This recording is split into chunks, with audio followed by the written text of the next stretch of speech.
necesita un vector que transmita la enfermedad. ¿Cómo se llama el vector? El vector nosotros lo conocemos vulgarmente como vinchuca, pero es en realidad un triatomino llamado insecto besucona, ¿no es cierto? Este triatomidio, que es un insecto denominado Triatoma infestans, también en muchas literaturas, es el que transmite el Chagas. ¿A quién transmite el Chagas? Al hombre, al ser humano, por supuesto, y también a los animales. Y estos animales son transmitidos por este tripanosoma, son infectados por Trypanosoma cruzi a través de este insecto conocido como Triatoma infestans. Esta vinchuca tiene la característica de picar a las personas cerca de la boca. Y puede además, no solamente cerca de la boca, cerca de los ojos también, porque tiene predilección por picar cerca de las mucosas, o de los ojos, o de la boca. Y una vez que defeca en estos sitios, contamina la herida de la picadura. Y por eso es que el parásito penetra a su huésped al frotarse o rascarse la zona afectada. ¿Me comprenden? Así es como se produce la enfermedad de Chagas. La enfermedad de Chagas, como debe su nombre al médico brasilero o brasileño Carlos Chagas, él descubrió esta enfermedad en el año 1909. Y es una enfermedad que hasta el día de hoy nos aqueja. Es una enfermedad que nos aqueja todo el tiempo. En Bolivia, esta enfermedad es un importante problema de salud pública. Existen encuestas nacionales que muestran entre el 40 y el 80% de seropositividad en las áreas endémicas. Y la tasa que tenemos actualmente de infección es de un 20%. Es la más alta de Latinoamérica. Por eso es que es tan importante estudiar esta enfermedad. Estas tasas comprenden, por ejemplo, en mayor proporción los departamentos de Chuquisaca, Tarija, Cochabamba, Santa Cruz, La Paz y Potosí. En realidad son un total de 168 municipios donde se ha detectado la presencia del vector. Acá están mencionados, miren, toditos. ¿Por qué? Porque en estos lugares tenemos el vector, el Triatoma infestans, conocido también como vinchuca. Esta vinchuca es también oriunda o aparece en los sitios donde las viviendas son precarias. ¿Qué quiere decir eso? Yo llamo una vivienda precaria a estas viviendas que tienen o están construidas en base a adobes, por ejemplo. También existe en el oriente, por ejemplo, en estos sitios donde las viviendas son de palo o de cañas, con tierra, por supuesto, con adobe. Entonces, estos son los sitios de predilección para el parásito. Allá, para los vectores, allá están sobreviviendo los vectores todo el tiempo. También tienen que saber ustedes que Trypanosoma cruzi presenta 3 formas evolutivas con diferentes características. Una primera, que es conocida como tripomastigote. Acá voy a mostrarles en la pantalla. Miren, este es el tripomastigote. El epimastigote, que es este que está al lado, y finalmente el amastigote. ¿Cuál de estos 3 será la forma infectante? Esta es la forma infectante. Entonces, el tripomastigote es la forma infectante, la que transmite el Chagas. Tiene un aspecto, si lo pueden ver ustedes, fusiforme. Puede medir entre 20 y 25 por 2 milimicras de largo y de ancho respectivamente. Presenta un citoplasma granuloso y un núcleo central. Acá está el núcleo central. Se lo encuentra en la sangre de los vertebrados y en el intestino posterior de los vectores también. En cambio, el epimastigote es la forma de reproducción del parásito en el vector y los medios de cultivo también. Tiene aspecto fusiforme, es este. El amastigote tiene una forma ovalada, esférica también, puede medir de 2 a 4 milímetros, carece de movilidad porque carece de flagelo, no tiene flagelo, este sí tiene flagelo. Observen aquí.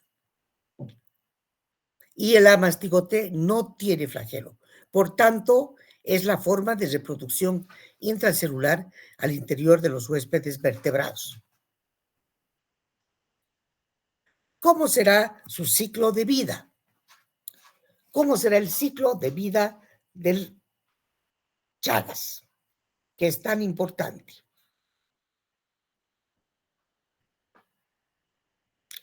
También es bueno que antes de que comencemos con el ciclo de vida, tenemos que decir que en toda nuestra Bolivia, esta enfermedad no solo se ha limitado al ámbito rural, sino que también se ha reportado altas tasas de transmisión en zonas urbanas, principalmente en Cochabamba, en nuestra Cochabamba, especialmente entre niños, debido a que el vector es persistente, está siempre participando al interior de las viviendas. Bien, entonces más o menos se estima, ¿no es cierto?, que esta parasitosis es muy alta, no solamente en nuestro país, sino que alrededor de 6 y 7 millones de personas están infectadas mundialmente, con mayor prevalencia en 21 países de América Latina. Esos son datos de la Organización Mundial de la Salud y de la Organización Panamericana de la Salud. Por eso es que en nuestro país también es muy alta. Ahora, para contaminarnos, no solamente necesitamos la picadura, también podemos tener casos debidos a la migración de personas que traen el Chagas de otro lado o a transfusiones expuestas a riesgo. Por eso es que existen los bancos de sangre para las personas que necesitan una transfusión sanguínea. Es menester que sepan ustedes que siempre que vayan a recibir sangre, tiene que ser de un banco de sangre, porque es en un banco de sangre donde verifican que no exista el peligro de transmitir este Trypanosoma cruzi, ¿no? Bien, entonces vamos al ciclo de vida. El vector, ya saben ustedes, es la vinchuca en Bolivia, conocido científicamente como Triatoma infestans. Estos se infectan, ya les he dicho, o infectan al chupar la sangre de hombres que tienen el Chagas o de mamíferos con tripomastigotes que los tienen circulantes al interior de su circulación. Acá está. Entonces el vertebrado se infecta chupando la sangre que contiene los tripomastigotes. Luego pasa en la misma sangre a la forma de amastigotes, epimastigotes y finalmente vuelve al insecto. El insecto vuelve a picar y tenemos nuevamente que inyecta los tripomastigotes metacíclicos al interior del ser humano con la picadura. Veremos también cómo en el tubo digestivo del vector de estas vinchucas, en este tubo digestivo de estos,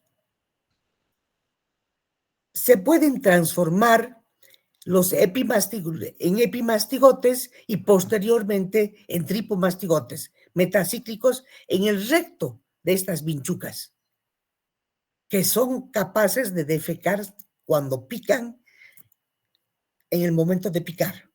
Por eso es que cuando estos pican nuevamente a un hombre, ingieren abundante sangre y después defecan sobre la superficie De esta manera, estos parásitos van a ingresar al tejido, van a penetrar a la sangre y obviamente al tejido. El paciente también puede infectarse llevando las heces, las deyecciones con las manos hacia las mucosas, porque tiende a rascarse y es el mismo paciente que está arrastrando. Como son tan pequeños, no se dan cuenta, ¿no es cierto? Y al rascarse, se transmite el ingreso de los tripomastigotes a las células. En las células se produce la diferenciación y replicación intracelular, esto en las células de los hombres hasta A mastigotes, luego se diferencian, se liberan los tripomastigotes en la infección en otros tejidos y finalmente como tripomastigotes son transmitidos nuevamente al vector. La infección del insecto vector con el parásito ingiere los tripomastigotes sanguíneos.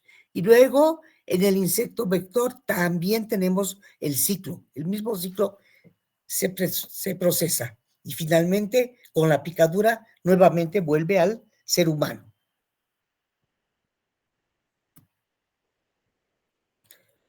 Cuando los tripomastigotes metacíclicos son fagocitados en la sangre por los macrófagos, porque en la sangre nosotros tenemos glóbulos blancos. Los glóbulos blancos tenemos neutrófilos o polimorfos nucleares, tenemos linfocitos y tenemos monocitos macrófagos. Estos fagocitan a los tripomastigotes metacíclicos y se transforman en amastigotes. Así va el ciclo nuevamente diferenciando tripomastigotes que son capaces de romper las células y llegar hasta la circulación sanguínea, invaden los órganos donde se transforman nuevamente en amastigotes. Finalmente, estas etapas coinciden con la fase aguda que caracteriza una intensa multiplicación parasitaria y elevada también. Acá volvemos a mostrar más imágenes del ciclo vital ya con números, miren, los estadios. Esta con números es más fácil. El triatoma se alimenta de la sangre. Excreta, ¿qué cosas? Tripomastigotes, metacíclicos en sus heces, ¿es cierto? Estos penetran en una herida porque están picando al ser humano. Estas vinchucas, picando al ser humano. Y obviamente en el ser humano las picaduras se producen por lo general en la cara, en los ojos, porque tienen predilección, y en la boca. Luego, estos tripomastigotes metacíclicos penetran a las células en el sitio de la mordedura, se transforman en amastigotes. Los amastigotes se multiplican por fusión binaria al interior de las células. Luego, estos amastigotes que se han multiplicado por fisión binaria se transforman en tripomastigotes. En tripomastigotes revientan a la célula y entran al torrente circulatorio. Y estos son el estadio infectante. Y tenemos el otro ciclo, el ciclo que se desarrolla en el parásito, o perdón, en el vector, en el triatoma. El triatoma también se infecta picando a un ser humano. A su interior sabemos que el triatoma se alimenta de la sangre también, se transforma en epimastigotes, luego se multiplican en su intestino del vector y finalmente esos tripomastigotes metacíclicos son eliminados en el intestino posterior, en las heces de este vector. Así es como se realiza el Chagas. Acá voy a mostrarles, además, cómo tenemos las manifestaciones clínicas. Observen ustedes. En la patología, lo primero que se observa, o las primeras imágenes iniciales, es el edema palpebral. Llegan incluso a veces a taparse los ojitos de los niños. No solo de los niños, los grandes también pueden ser picados por la vinchuca. Este es un edema bipalpebral aplicado a los dos ojitos, pero unilateral. Acá se forma. Acá también, miren. Muchas veces también existen las manifestaciones clínicas que ya no solamente son el edema de los ojos, que pueden observar acá, porque esta vinchuca pica cerca de la mucosa de los ojos o cerca de la mucosa de la boca. ¿Y qué se produce en el organismo? Primeramente, una fase aguda donde se presenta, sobre todo en niños, el edema. El periodo de incubación dura de 2 a 3 días y se pueden encontrar parásitos en la circulación sanguínea en un lapso de 4 meses inclusive. Luego de la infección, la parasitemia intensa que han observado durante el primer mes. Se pueden presentar algunos signos de alarma cuando ingresa la vinchuca. Y es un proceso inflamatorio agudo. Y a esa fase aguda, que puede durar semanas o meses después de la infección, puede ser muchas veces inclusive también asintomática o presentar síntomas leves como fiebre, malestar, inflamación local, adenopatías, hepatoesplenomegalia, erupción, y obviamente siempre va a estar presente en forma inmediata después de la picadura el signo de Romaña, que es la hinchazón de los párpados, palpebral. También hay mucha cefalea y también se producen síntomas gastrointestinales. Eso en la fase aguda.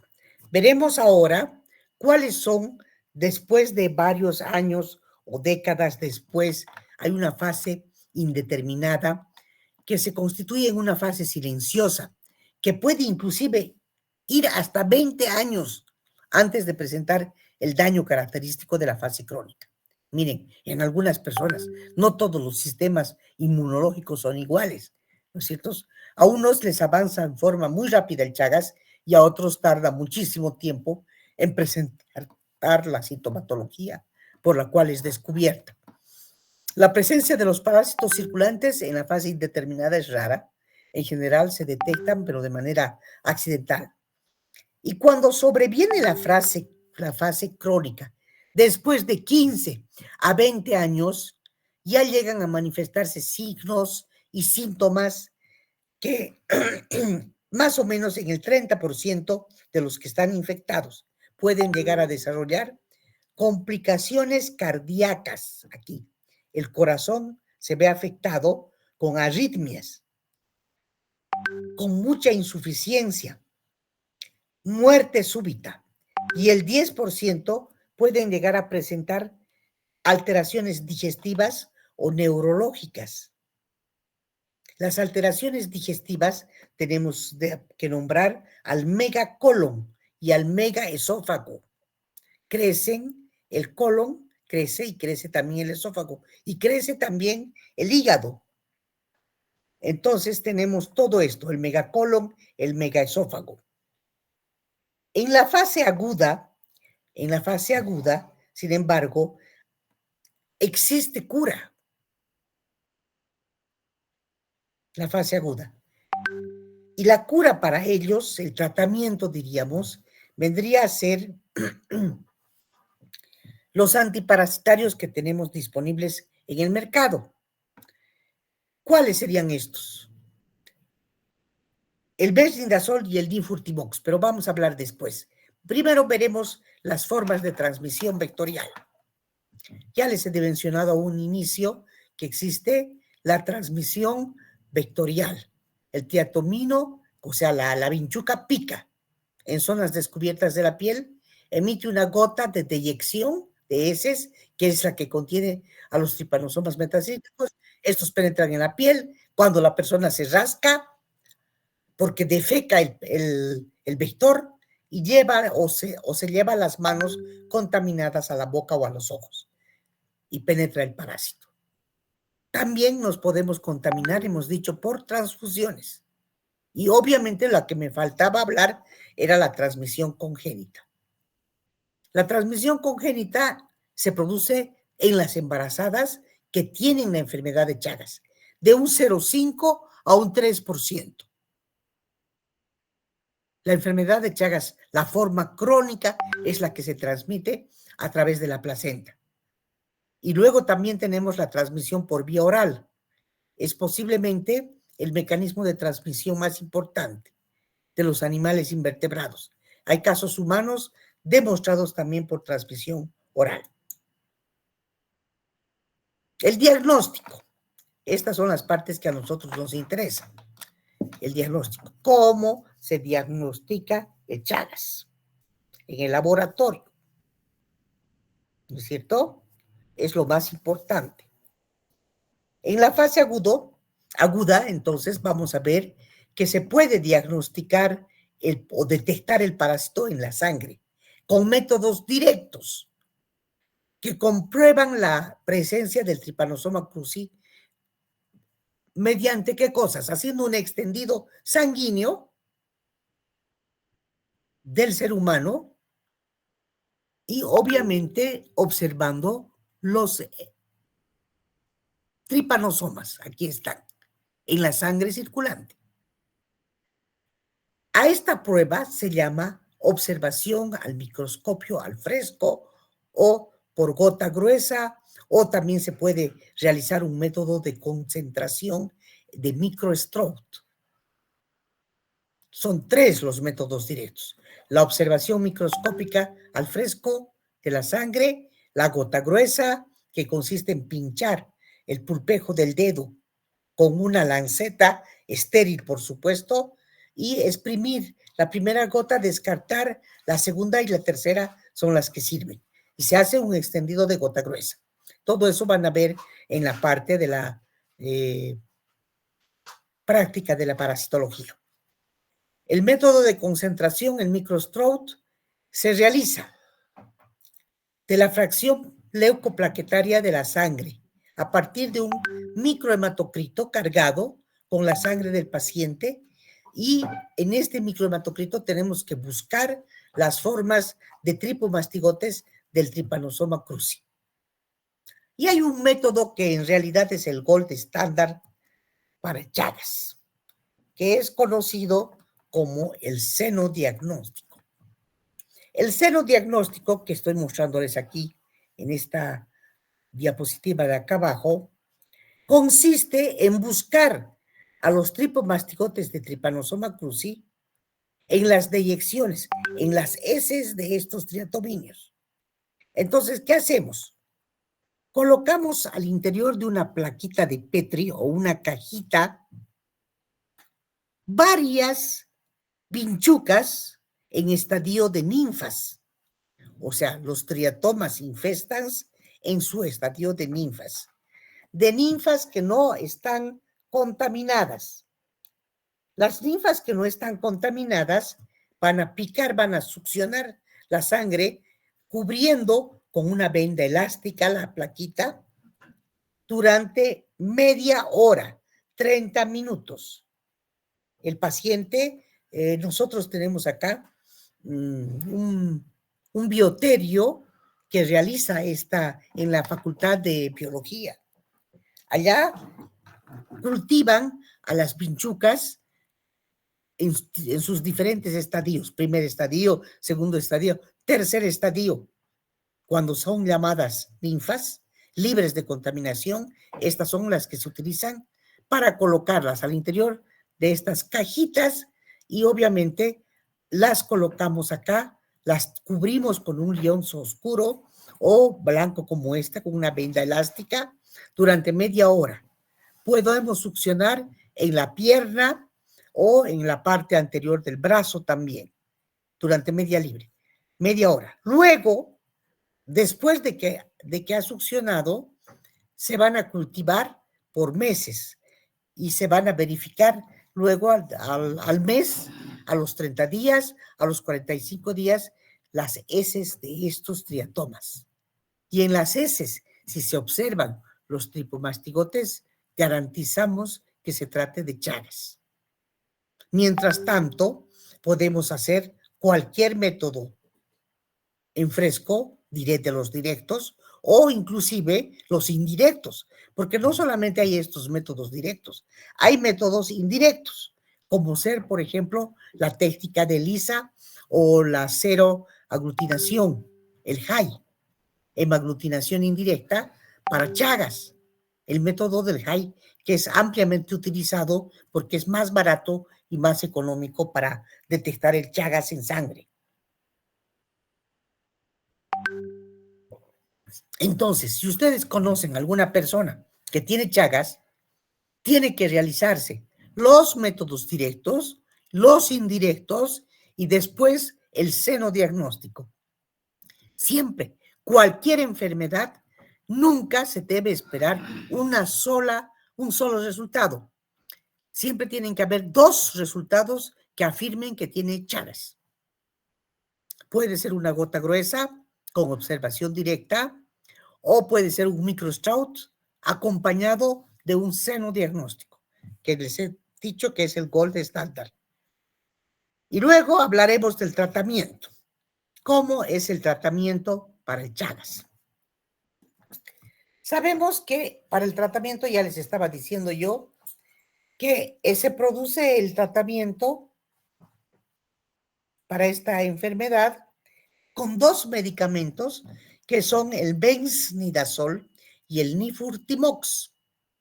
El benznidazol, aquí como lo estoy mencionando, y el nifurtimox son eficaces en los casos agudos y crónicos tempranos, o sea, cuando se detecta la enfermedad en forma temprana. ¿Por qué? Porque inhibe el desarrollo intracelular del parásito, cualquiera de estos dos. Y son muy eficaces, casi al 100%, pero cuando se administran, vuelvo a repetir, durante la fase aguda o en las etapas iniciales en que está comenzando la infección crónica. Son antiparasitarios muy importantes. Pero también tienen que saber que ambos medicamentos, si bien tienen éxito en el tratamiento de la enfermedad de Chagas, pueden desarrollar resistencia y también los pacientes pueden sufrir reacciones secundarias. Por eso es que se dice que hasta el momento no existe un fármaco que sea del todo efectivo y que no produzca, y que sea inocuo, que no produzca daño a los pacientes que hacen el tratamiento. ¿Por qué? Porque todos estos, el difurtimox, el benznidazol, producen efectos secundarios.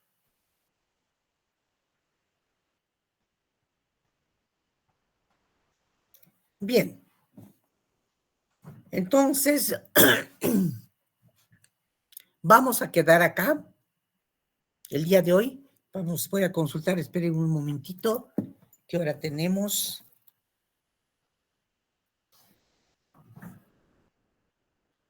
Quiero aprovechar también que están los dos cursos para, por favor, invitarlos nuevamente a participar en realidad de la socialización del tema de los prerequisitos que hoy en día se va a llevar a cabo en la facultad en el transcurso de esta mañana.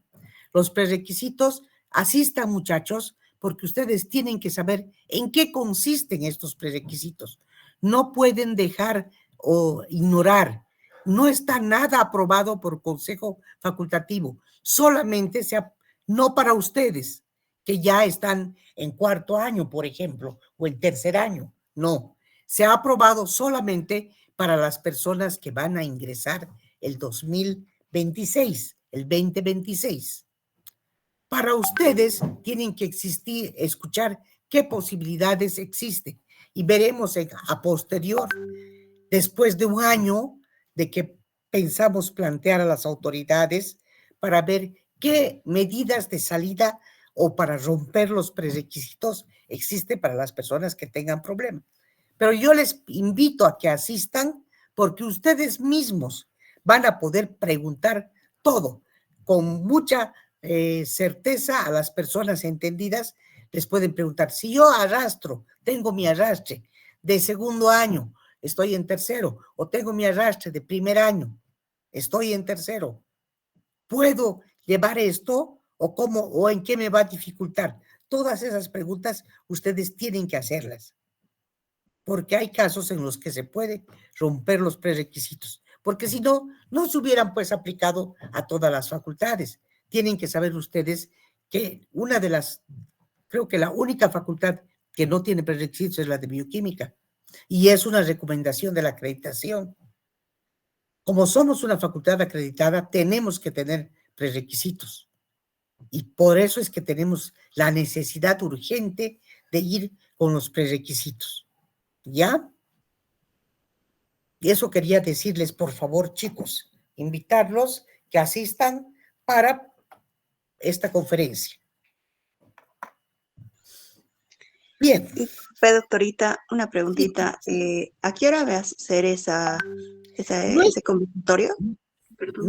Creo que ya han sido informados los representantes. Estábamos dudando si era a las 9 o a las 10. ¿Saben algo? ¿Alguien aquí? Es a las 9, doctora. Buenos 9, días. ¿no es cierto? Sí, 9 en punto. Yo también dudaba.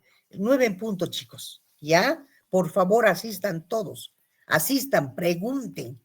No se va a aplicar ni este año ni el siguiente. Solo es para los estudiantes nuevos. Los que van a recién ingresar ya van a ingresar con el tema de los prerequisitos. Vamos a ver qué nos ofrecen a los otros. Pero de que tenemos que estar enterados, tenemos que estar, ¿no es cierto? Bien. Bien, muchachos. Entonces los vamos a esperar a todos. Pasen la voz a sus compañeros y no es como dicen, ¡ay! Que el consejo ya ha aprobado. No hay tal. Solo se ha aprobado para los que van a ingresar el 2026. Bien, muchachos. Aquí vamos a quedar. La siguiente clase vamos a seguir avanzando. Creo que ya hemos terminado, concluido. No, nos falta malaria. Es un tema más y luego pasamos a la micología. Todo esto ya es para el tercer parcial. La malaria es un tema largo, o sea que vamos a ir a la siguiente clase con ese tema. Hasta luego, muchachos. Si no hay preguntas. Sí, doctora, dígame, una preguntita. dígame. ¿Dónde se va a llevar a cabo esta conferencia? En la facultad. Ahora, yo me imagino que en el aula magna o en el del cuarto piso. Bien, doctora, gracias. No está aquí ninguno de los directivos porque ha sido socializado a los jefes de curso, a los representantes de cada curso. Bien, revisen. Es en el aula magna, doctora. ¿Es en el aula magna? Sí, doctora. Ve, en el aula magna. Ha dicho Comunicado la Patricia. La doctora Patricia Pato. nos dijo. Sí, exactamente. Sí, ella está ya socializado. En el aula magna, muchachitos. Ahí se va a llevar a cabo.